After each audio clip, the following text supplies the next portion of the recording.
Ẹ káàbọ̀ sórí ìkànnì Lady K Ìfẹ́olúwa, the baby of Oduduwa nation. Happy new week, gbogbo ẹ̀yin mọ́mí mi, ẹ̀yin dádì mi. Ṣé ti gbọ́ another banger tí vice president yín jù sílẹ̀? Ó lágbára.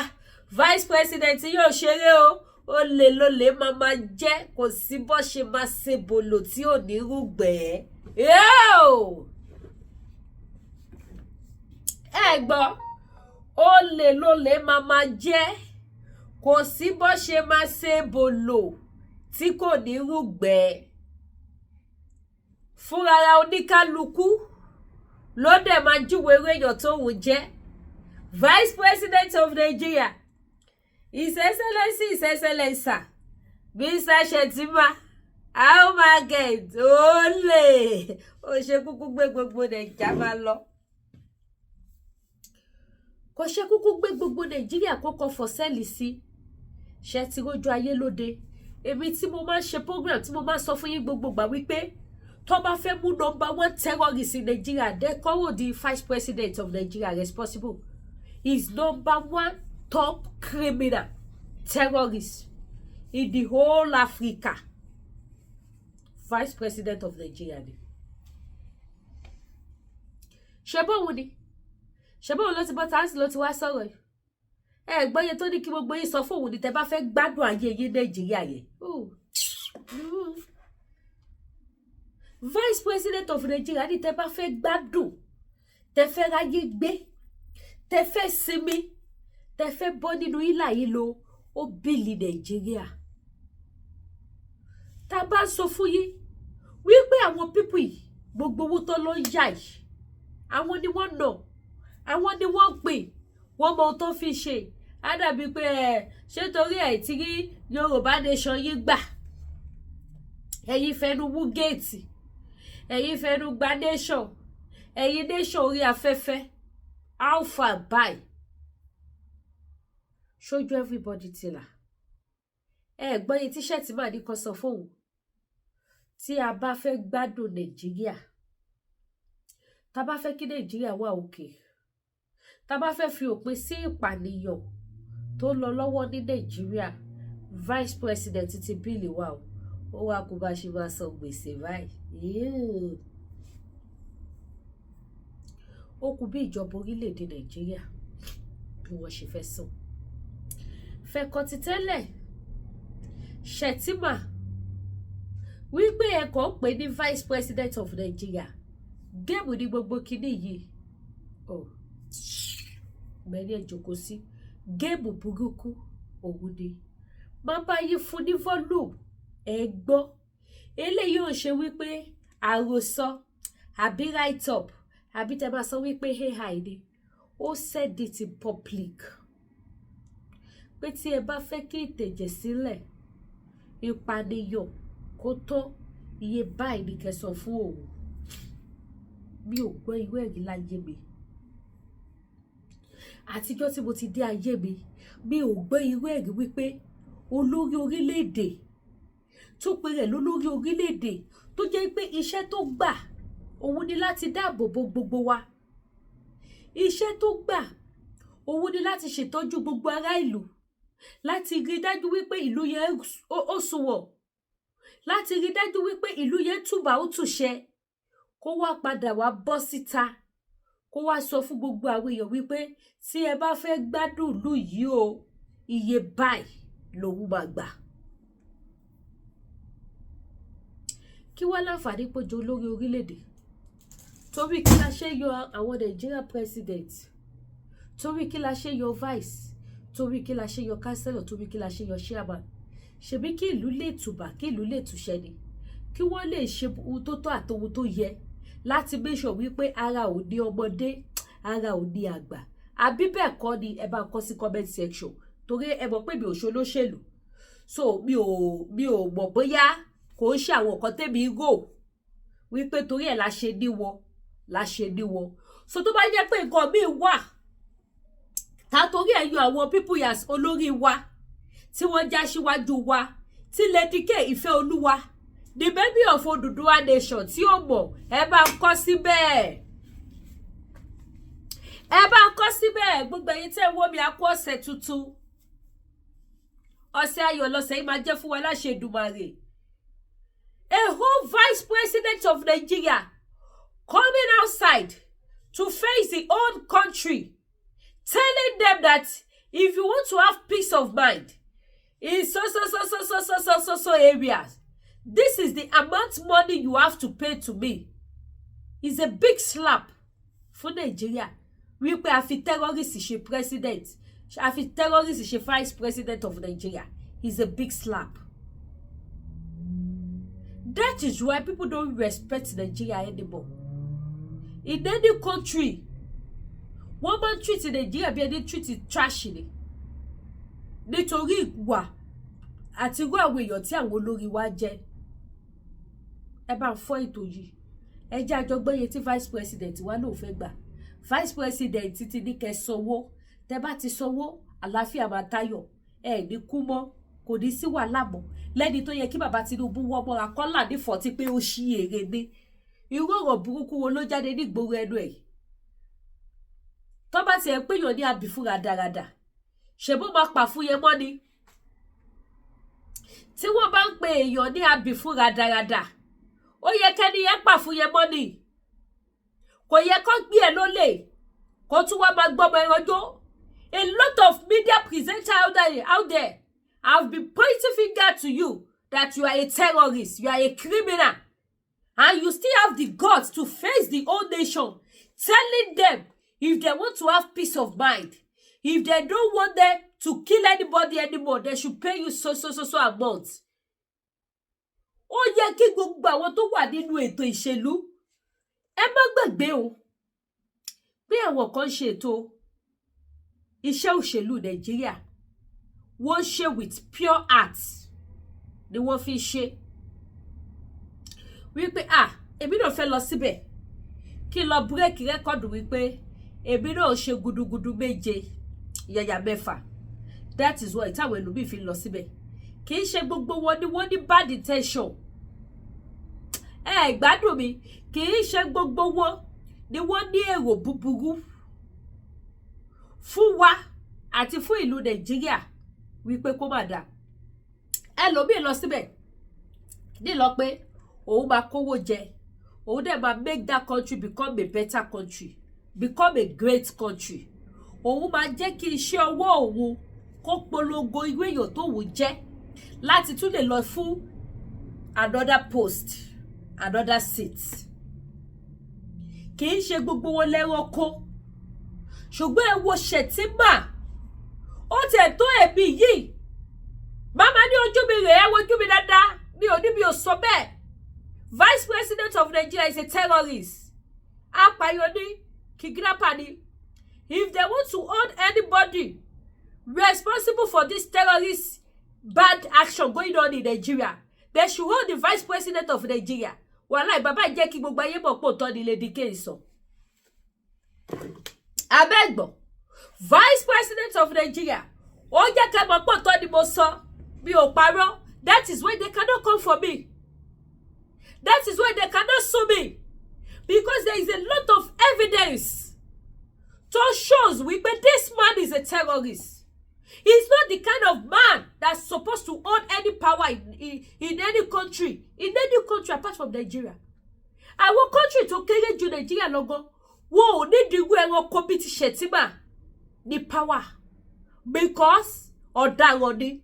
Ó máa continue àti máa dákún ìrìnàjò ogun wàhálà tí ìlú tó bá ṣẹlẹ̀ lórílẹ̀-èdè ni. Now he has proved himself. And I will keep on every blessed day saying it. If they want to kill any terrorists in Nigeria, they should first of all go for Vice President of Nigeria. He's also a terrorist.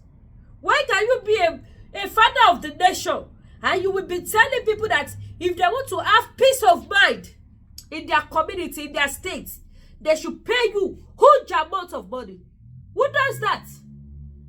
Who does that? Where did you want Nigeria to see that money? That is why Nigeria continue borrow money up and down all over the country. If we go to history now, Thomas sọ pé history country tó yáwó jù, I'm very sure Nigeria will be top one country that borrow money up and down. Nigeria will be top one. and you still come outside, thunder fire you. You were vice president of Nigeria, Shettima, for saying this to the whole world. Because someone for ẹja jogbo ye tó fẹ́ gbà, ẹja jogbo kó má dàbí àsọdùn, ẹja jogbo. Ẹ bá mi fọ́ ètò ìsíta. If you are watching me for the first time, my name is Lady K Ifeoluwa. Oluwakemi Ifeoluwa Ayoka. Yeah. So that ẹ bá fẹ́ sọ pé àwọn olóko vice president of Nigeria, the terrorist, you will get my full name láti fi kọ rádaràda orí burúkú tẹ́ bá fẹ́ kọ. Ẹ̀yin ìka ènìyàn yìí. Ìka ní gbogbo yìí. Ó wá ṣe ni láàánú fún bàbá Tinubu tí wọ́n fi ẹran dídí ṣọ́ ológbò. Látara ìwà selfishness tó wà lára títí wọn náà, wọ́n fi ẹran dídí wọ́n fi ṣọ́ ológbò. Wọ́n fi olè jagun olè. Wọ́n fi apàyàn jagun apàyàn nílùú Nàìjíríà, my country. Anyways, ẹ jẹ́ ká jọ gbọ́rọ̀ látẹnu Shettima. Fáfárẹ́ yìí tẹ́ bá fẹ́ ra body cream tó wà pa tó mú yes tó máa yẹ kẹ́ máa look glow.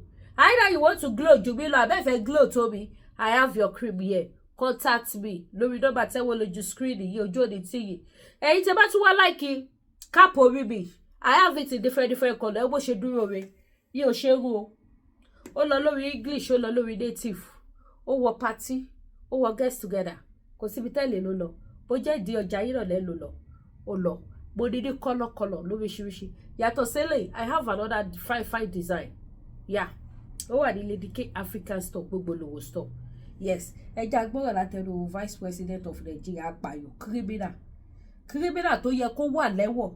That is why Sowore sọ wípé gbogbo àwọn tó yẹ kí wọ́n kó sínú Black Maria wọ́n kó wọn sí. Àwọn tí Black Maria ò tọ́ sí, àwọn ni wọ́n kó sínú Black Maria. Irú Shettima yìí sì, ṣe ló yẹ kó dìdí lọ ṣe Black Maria àti tiẹ̀ special because #1 criminal all over the world. Mi ò ní mi ò sọ bẹ́ẹ̀. #1 criminal all over the world, or with the vice president of Nigeria for promoting terrorists. Oh yeah, So the vice president Shettima said if they give him $1 billion and $50 million, that he will end the crisis in the north. Please listen to him. It was $1 billion and $50 million. $1 billion and $50 million. Give me half of this money. Believe me, I can wipe up every crisis in the north. Just have not even the whole. Just give me $500 million and see what I can do.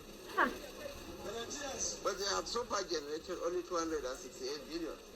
Even that 268 billion, believe me, can you believe I can that? make this crisis in coming from the vice president.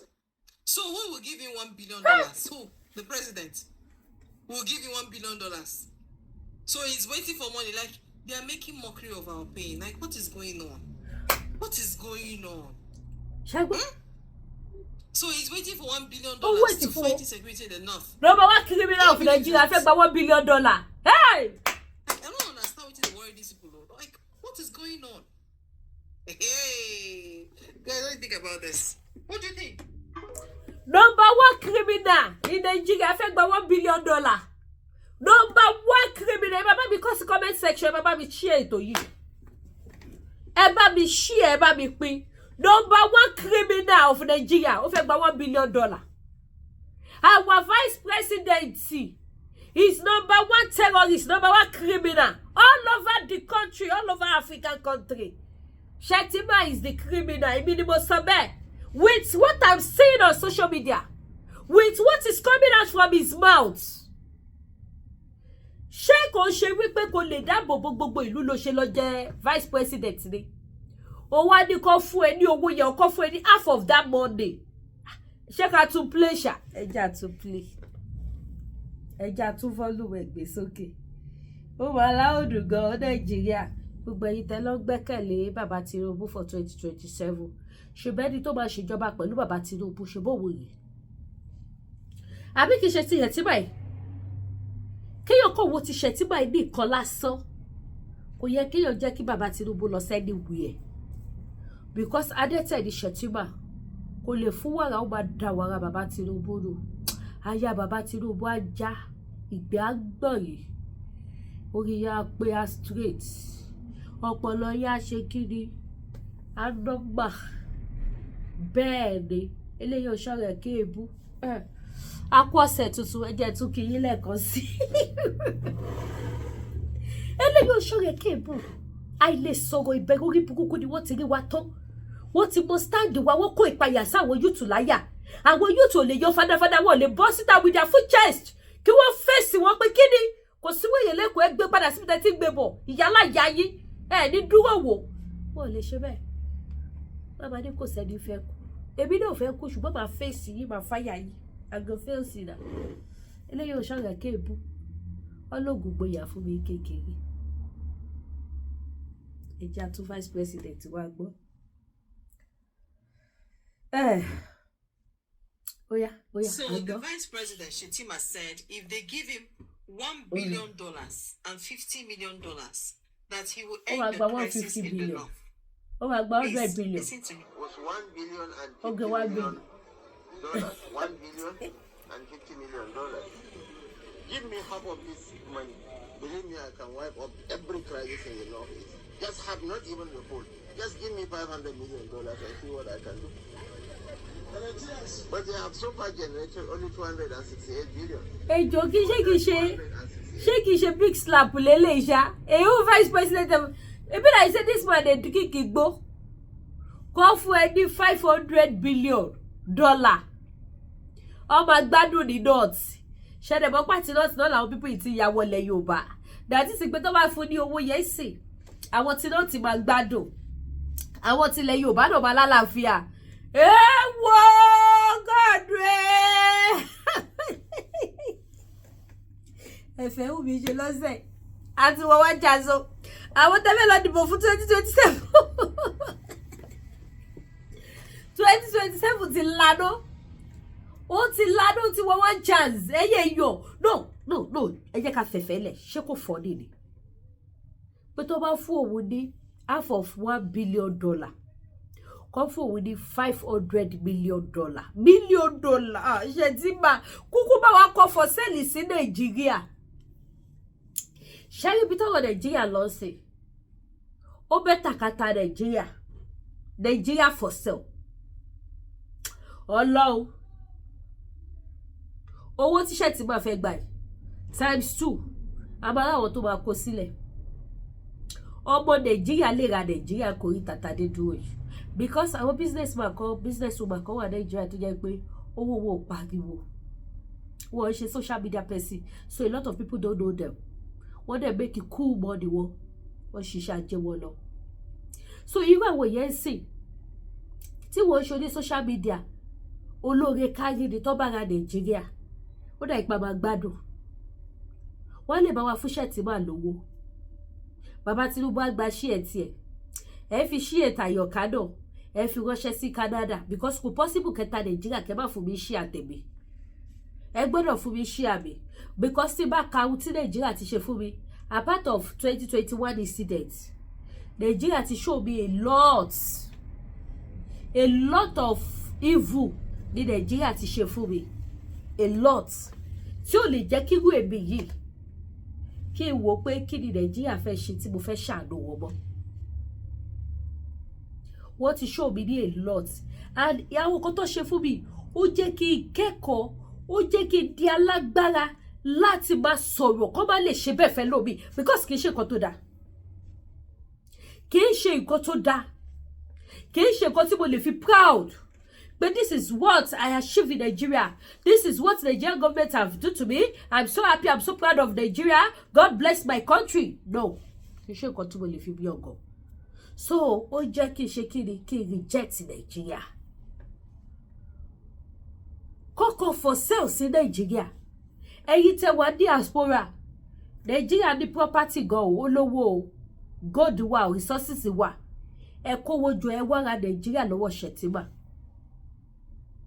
Because tó bá ṣe pé yóò ti ṣí èrè orí èyí ti dàrú people were dying every day and you call yourself a vice president of that country where people were dying every blessed day and you are still demanding for money now tell me ẹ̀yin èyí ẹ bá mi kọ comment mo fẹ́ ka comment kẹ́ bá mi like ètò yìí nígbà tá bá sọ fún yín wípé gbogbo owó táwọn bandit gbà kì í ṣe bandit ló gbà àwọn Nigerian government ló gbà alpha ó jọ gàtè kò jọ gàtè ṣé kò ti fẹsẹ̀ méjèèjì tiro báyìí ẹsẹ̀ méjèèjì ló fi tiro kì í ṣe ẹsẹ̀ yọ kan ó ti fi ẹsẹ̀ méjèèjì ó ti fi tiro for a vice president of Nigeria láti máa sọ pé tó bá fún òun níye báyìí ní gbọ̀n kankan mọ́ ó dá kí wá níṣẹ́ kí ló jẹ president kí ló jẹ vice lé lórí tí ó lè wá solution sọ̀rọ̀ tó wà lẹ̀ kí ló jẹ vice lé lórí kí ló fà díẹ̀ ó fi wọ́n wípé because àwọn bandit wọ́n ti la ẹnu wọn béèrè wípé ó yẹ fún wa ní $1 billion tí àwọn bandit bá lè la ẹnu wọn sọ pé fún wa ní $1 billion ni ìtẹ̀jẹ̀sílẹ̀ máa tó ó wá dẹ̀ lọ sápò Shettima bó Shettima wípé gbogbo ìgbìyànjú àwọn láti gba $1 billion yẹn kò jáde wọ́n kàn gbà díẹ̀díẹ̀ bọ́dẹ̀ ṣe gbà díẹ̀díẹ̀ náà lọ́wọ́ náà fowó ra irinṣẹ́ sówó yóò ṣarajọ ló ṣe kúkú come out with his full chest lẹ́ni tó jẹ́ pé kò yẹ kó dìde kúrò níjókòó yẹn ó yẹ kó gàn rẹ̀ dáhùn ni so ó mọ bí táwọn pípì yìí wà because tí o bá mọ bí tó wà ní o ní demand fún that huge amount wípé tó bá ti lè sọ fún ẹ àlàáfíà máa tayọ gbogbo ìtẹ́ bá ní kìíní dark knuckle cream ó wà available dark knuckle cream tó wà pa face cream tó wà pa face soap tó wà pa body cream tó wà pa gbogbo ìtẹ́ bá lo cream tí cream ti bàyí ní skin jẹ gbogbo níṣẹ́ cream ó máa cure skin yìí máa smooth padà gbogbo èyí tó bá yẹ pé lo cream kan ló lọ bọ́ọ̀nù yín lójú àbó bọ́ọ̀nù yín lára àbó ta yín lára tested and trusted and okay ó wà available lọ́dọ̀ Lady K Ìfẹ́olúwa cream tẹ́ bá lò sí gbogbo bí tẹ́ lo cream sí tó lọ bọ́ọ̀nù yín tó lọ bàyí ní skin jẹyẹ tó máa ṣe kiri tó máa rhyme ó wà ní Lady K African Store ẹ má bínú pé mo sáré polówó tí ó bá ṣe bẹ́ẹ̀ ni vice president wa ò ní bọ́ síta kó wá lánú tòkè lù tilẹ̀ kò fi lẹ́nu kò wúwo lẹ́nu Shettima ara lásán pa ọ́ níbikíbi ó bá wà wé a jèrè that is to say àwọn tó ń kú lójoojúmọ́ these people don't care this is what we've been telling our people pé ẹ jẹ́ ká dá dúró tó bá jẹ́ pé restructuring ló máa sort the problem tó wà lẹ̀ let them restructure their life and let us have freedom. tó bá jẹ́ revolution ló máa fóònù gbogbo ẹ̀ let revolution fóònù gbogbo ẹ̀ kálálàáfíà. So this killing going on every day kò move Shettima. Shettima have his own personal agenda demanding for $1 billion from Nigerians. Who is going to pay that money to Shettima? How is he going to use that money? Ọpọlọ wo ló fẹ́ lò tó bá gba owó yẹn tán láti fi fight Boko Haram tí ó lè lò fún wá sí ẹ̀dẹ̀ lè fẹ́ kó tún lọ ṣe lẹ́ẹ̀kejì. Oh my God! And you people want Shettima láti ṣe ìjọba ẹlẹ́ẹ̀kejì lẹ́yìn bàbá Tinubu. Mo sọ kíní kan pé ẹ lọ wo body language Shettima dáadáa tí ó wà sí bàbá Tinubu tó bá give public announcement tó bá give speech ẹ lọ wo body language báyìí bí kò máa yú orí bí kò máa yú ẹsẹ̀ bí kí Shettima máa yú orí àbí kò máa yú ẹsẹ̀ ó máa ṣe kankan níbẹ̀. Mo sọ fún wa pé ibi tẹ́ bá ti mọ̀ nìyẹn wípé eléṣù ní Shettima ọ̀daràn paraku ní abaniláyé jẹ́ ni and I'm one of the people that want baba Tinubu pé baba ẹ̀dá èèyàn nìyí oníwàre nìyí oníjẹ kí n jẹ nìyí ẹ kì í ṣe aládàjẹ ṣùgbọ́n àwọn tẹjọ fẹ́ lọ ṣe ìjọba wọn ò ní jẹ́ kẹrin ṣe èmi Lady K mo dàbọ̀ ẹ̀ mo sọ times without number. Ẹ lọ wo campaign 2023 ẹ lọ wo campaign Lady K ìkọ̀kan tí mo bá tẹnu bọ́dì ṣé ìwọ olórí burúkú Shettima báyìí ṣó máa jẹ́ kí bàbá Tinubu rí ìjọba ṣe tí bàbá yẹn bá ti plan láti jẹ́ kó dáa ṣé Shettima ò ní bàjẹ́. Báwo wá ni bàbá Tinubu ṣe fẹ́ ṣe nǹkankan tí Shettima ò ní bọ̀ sí tí Shettima ò ní padà lọ bó pásílẹ̀ fáwọn irinṣẹ́ Sátánì tọ́jọ́ ṣiṣẹ́ ibi ṣẹ́tìrí wa báyìí ṣẹ́tìrí bí ta dé dúró ẹ ti rí bí tadé dúró nílùú Nàìjíríà. Tó bá tẹ̀ gẹ́mi ni mo bá tẹ̀ bọ́ta sí pé tó ẹyẹ èèyàn mo ní ọṣẹ kan àbí mo ní powder kan, èmi ti fẹ́ ṣẹ̀fẹ̀ nìyẹn o. Ó tí mi fi ní ṣẹ̀fẹ̀ mọ́ lọ́wọ́ ní gbé bá mi. Mo ní powder kan o tí mo bá báyé fẹ́ sínú afẹ́fẹ́ Nàìjíríà máa gba ìtúsílẹ̀. Ẹ lọ gbowó wá ní dá mi lò. Tí Wùmí bá tẹ̀lé bọ́ta sanwó ẹ̀gbọ́n yẹ kẹ́ bá mi wí wípé ṣọ́mọ àlè ní ẹni ṣó kìí ṣọmọ orílẹ̀-èdè yẹn ni tó ló dìgbà tó bá gbowó wá ni wàá tó fẹ́ sáfẹ́fẹ́ táwọn èèyàn ò ní kú mọ́. Ṣètìpọ̀ àti kẹrànmẹ́rò ọmọ àlè òun ni vice president of Nigeria. Mi ò sọ́rí láti sọ ìsọ̀rọ̀ ní gbèsè. Wọ́n á dẹ̀ kówó yẹn fún Shettima á dẹ̀ gbà wọ́n dẹ̀ nípa wọ́n mọ́ ní dọ̀tí. Ayé mà dẹ̀ka o. Shettima máa gba àdúgbò owó yẹn wọ́n dẹ̀ nípa wọ́n mọ́ ní dọ̀tí. Ẹ̀yin ìyá mi, ẹ̀yin bàbá mi, èrò ń gbà títí yìí. Ohun tẹ́yin náà rí sáré Táyọ̀ká tún gbé wáyé ẹ bá ń kọ sí comment section. Ojú òjò ní tiwa mi ò ní wá yín tí. Ẹ má gbàgbé new week new system ọ̀sẹ̀ tuntun láti wà ní Lady K African store, Lady K gbogbo Lowo store, Lady K gbogbo Lowo store, gbogbo Lowo store ní store Lady K gẹ́gẹ́ bẹ́ẹ̀ ti ṣe mọ̀. Àwọn kílẹ̀ ní ìdẹ́kọ̀ sí mi lọ́lọ́kọ̀ òjọ̀kan gbogbo ẹ̀ wà bí. Ọ̀sẹ̀ yìí ọ̀sẹ̀ ayọ̀ ló máa jẹ́ fún wa, ẹ dira o. Ẹ lọ àwọn nǹkan àánú, ẹ lọ àwọn nǹkan aṣínà kọ́nà ṣí kọ́nà ńlá kẹ́rẹ́ àánú gbà kó lórí ọjọ́ pípẹ́ kó rántí yín sí rere. Ẹ lọ àwọn nǹkan ìṣẹ́gun kí gbogbo ogun kó ṣẹ́ kọ́ ìyanu kó ṣẹlẹ̀ nínú ayé yín. Ẹ lọ nǹkan arọ́ bíkíbi kó padà tó níbi lọ. Kò sí tùràrí àdúrà tẹ́fẹ́ tí kò sí lọ́dọ̀ Lady K fi Olúwaṣọ. Mo lórí Michael tùràrí, mo ní quick action tùràrí, mo ní tùràrí lóríṣiríṣi bí ilé kàtọ́ bá kọ́ náà mo dẹ̀ ní tùràrí celestial. Tùràrí sẹlẹ́wà èyí tẹ bá dìde ẹ̀. Mo ní òjìá kábíyèsí, mo ní òjìá. Bí mo yẹ dárúkọ òjìá yẹn èèyàn tó bá gẹ̀ẹ́tì kan tó ṣẹlẹ̀ bẹ́ẹ̀ tí mo fi pé kábíyèsí ẹ bá mi kọ sí comment section.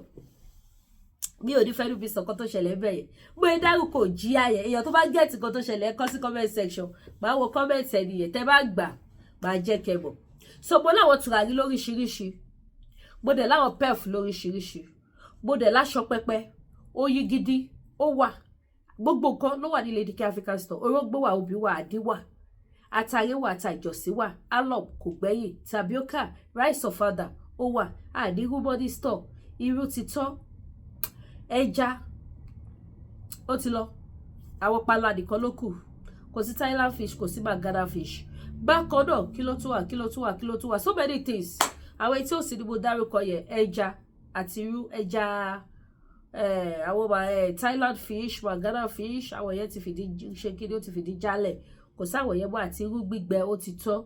But yàtọ̀ sí àwọn yẹn gbogbo Lowo store àwọn kan tẹ bá fẹ́ ọgbà wa. Alágbára Ọlọ́run ó yẹ kí irú wa dé lọ́sẹ̀ tí irú wa ò bá dé lọ́sẹ̀ next week ó máa dé. Mo bá sọ fún yín pé irú mi fine gan, mo dẹ̀ dúpẹ́ lọ́wọ́ gbogbo ẹ̀yin mọ́ mi tẹ́yẹ ẹ nígbàgbọ́ nínú mi because tẹ́ bá believe me ẹ sọ pé Lady K sẹ́ẹ̀dì irú páàkì kan náà kí wo bó ṣe rí kẹtù wá padà wá rà. Lágbára Ọlọ́run ojú ò mà ní ti gbogbo yìí o. Ẹ ní báráyé fọwọ́ tí ẹ ní ṣubú fọ́tàyọ̀. Mo dúpẹ́ mo mọ̀ lóore. Gbogbo ẹ̀yin tẹ́ wá ní believe nínú mi tí bá ti ní àgbẹ̀dì kan báyìí o, ó dẹ̀ ṣiṣẹ́ báyìí tẹ́lẹ̀ patronize mi ojú òní tì yìí. Èmi náà dẹ̀ ní disappoint mi nílẹ̀ tí yín dáhùn láíláí. Ohun tí ó bá dà mí ní gbé wá fún yín. Yes, ìyẹn bẹ́ẹ̀. Gbogbo ẹ̀yin tẹ́ ní ìdàgún mobile power. Gbogbo ẹ̀yin tẹ́ ń pè fún ti diabetes ẹ jọ̀ọ́ má bínú sí mi.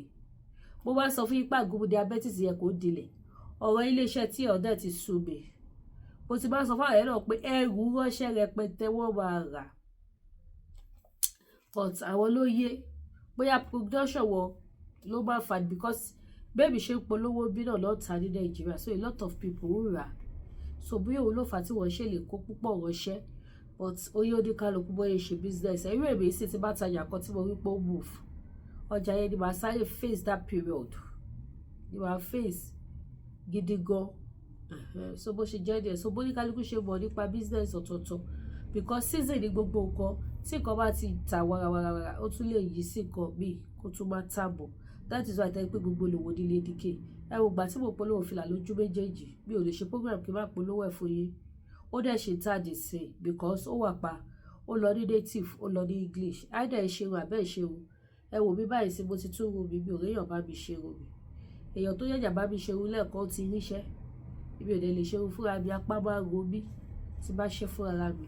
So ẹ wá patronize mi ẹ̀yin tẹ́ bá fẹ́ bá mi rajà ẹ máa bọ̀ wá. So bó ṣe jẹ́ díẹ̀ so gbẹ̀yìn tẹ́ nídìí oògùn diabetes lágbára Ọlọ́run tó bá ti dé màá inform yín but for now tí máa bá wa ẹ dóbò lọ. Shettima gan bó ṣe ya ọ̀daràn tó yẹ kò lè lóhùn fòbò ṣeré. Ẹ̀yin tọ́lọ́wọ̀ wá ṣe yín lọ́daràn tọ́lọ́ ṣe yín lẹ́ni iyì ẹni ẹ̀yẹ kí lẹ wá dúró wò ẹ dóbò ẹ gbádùn ayé yín dídólóbò kò ló ń jẹ méjì tó ń jẹ òkò ló ń jẹ. So ẹ̀yin tẹ́ bá ní àwọn body cream mo láwọn important cream tó wà pa mo dẹ̀ láwọn cream tẹ́ bá fẹ́ kí n mix fún yín gbogbo ẹ wà bí bákan náà àwọn oúnjẹ ilẹ̀ wa lọ́lọ́kọ̀ ìjọ̀kan èlùbọ́ gẹ̀dẹ̀ wa ti fẹ́ tán tí èlùbọ́ gẹ̀dẹ̀ mi bá dẹ̀ ti lè tán báyìí sí mi ò gbé wọlé by ship ló máa gbà wọlé so máa pẹ́ kó tó dé. So èyí tẹ́ bá mọ̀ pé ní ìtẹ́dẹ̀ èlùbọ́ gẹ̀dẹ̀ tí mo dé kò tẹ́ ṣe tẹnu náà àwọn tó bá ti rà tó bá mọ̀ pé kò dáa kọ́kọ́ sí comment section fún mi. Èlùbọ́ tẹ́ bá bu díẹ̀ èlùbọ́ ọ̀gẹ̀dẹ̀ tó gbó dáadáa ọ̀gẹ̀dẹ̀ àgbagbà tó gbó gidi ẹ bá bu díẹ̀ lé náà ó máa wú wá. Ẹ gbọ́dọ̀ rò kó fẹ́lẹ́ dáadáa because tó bá tutù ó máa le kó bá lọ dẹ̀kọ́ mọ́ yín lọ́wọ́. Ọ̀gẹ̀dẹ̀ gidi lélẹ̀ eléyìí ò ṣọ̀gẹ̀dẹ̀ tí ó gbó kì í ṣọ̀gẹ̀dẹ̀ tí ó gbádùn. Same thing èlùbọ́ iṣu mi níwọ̀n bá ní kẹbù lé náà kẹ wá wo bó ṣe máa perform fún yín lórí náà. So gbogbo àwọn oúnjẹ mi mo máa sọ fún yín pé mi ò preserve o. I don't do that. So gbogbo ẹ̀yin tẹ́ bá ní ìdáwọ́ nǹkan wọ̀nyẹn ẹ kàn sí mi mo wà available fún yín bíbá ojú òní ti gbogbo ẹ̀yin mọ́ mi. Yes lẹ́yìn yẹn èwo ló tún kú tá àti polówó so àwọn spiritual iṣẹ́ àwọn iṣẹ́ lọ́lọ́kọ̀ ìjọ̀kan yes ó wà available. Ẹ̀yin tẹ́ bá ní business ẹ ní store abẹ́ ní company ẹ ní ìdáwọ́ nǹkan tẹ́ bá fi tajà ayé ẹ bá ti yọjọ́ lọ́wọ́ òkú àjò ọlọ́wọ́ òkú àjò ẹ dira o ẹ má gbé ara láwọn èèyàn o ẹ fèsì iṣẹ́ yín ẹ tọ́jú ara yín ojú òní tiwa. Gbogbo ẹ̀yin tẹ́lẹ̀ ní kéèsì náà tẹ́ fẹ́ kí ọ̀run bá yín yanjú kéèsì yẹn kí kéèsì yẹn kó dohun ìgbàgbé so many things bẹ́ẹ̀ ni Ọlọ́run ti ṣe kíni ló ti lò mí fi ṣe fún àwọn èèyàn. So ẹ̀yin tẹ́ bá níwò àwọn nǹkan bẹ́ẹ̀ yẹn ẹ jẹ́ kí n mọ̀ máa fún yín ní àwọn nǹkan tẹ́ máa lò àdúrà dẹ́gbà ẹ̀ ní gbogbo ẹjọ́ èmi ló dẹ̀ ní gbogbo ẹjọ́ lórúkọ Jésù gbogbo wa níjọ gbogbo ẹjọ́. So bó ṣe jẹ́ lẹ̀ bó dẹ̀ já àwọn nǹkan tẹ́ fẹ́ fi ṣe ìròyìn náà lẹ́ bá need gbogbo ẹ wà ní Lady K African Store ojú òní tiwa ẹ ṣé gan mo dúpẹ́ ó dàbọ̀.